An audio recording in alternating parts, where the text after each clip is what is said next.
ആ നിങ്ങൾ ഈ കാണുന്ന ഓർണമെന്റൽ പ്ലാന്റിന്റെ പേര് ലാർക്സ്പർ എന്നാണ്. അപ്പോൾ ഇതൊരു ഓർണമെന്റൽ പാർക്സിലൊക്കെ ഇങ്ങനെ വെക്കുന്ന ഒരു ഓർണമെന്റൽ പ്ലാന്റ് ആണ്.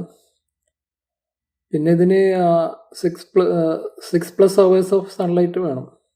ചെറിയ ഷെയ്ഡൊക്കെ ടോളറേറ്റ് ചെയ്യും, എന്നിരുന്നാലും 6 മണിക്കൂറിന് മേലെ സൺലൈറ്റ് വേണം, എന്നാലേ നന്നായിട്ട് ബ്ലൂം ചെയ്യുള്ളൂ.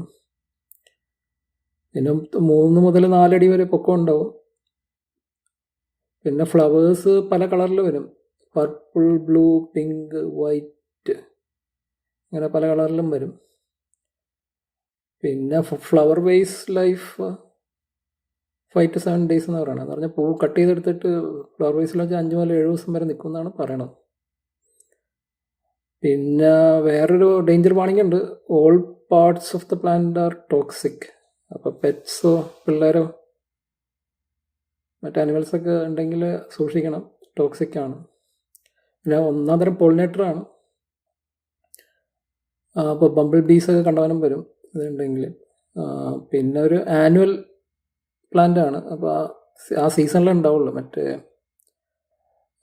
സ്പ്രിങ് ടു ഫോളോ അങ്ങനെയുള്ള സീസണിൽ പോകണ്ടുള്ളൂ. ആ സീസൺ കഴിഞ്ഞ് കഴിഞ്ഞാൽ പിന്നെ രണ്ടാമത് റീപ്ലാന്റ് ചെയ്യേണ്ടി വരും.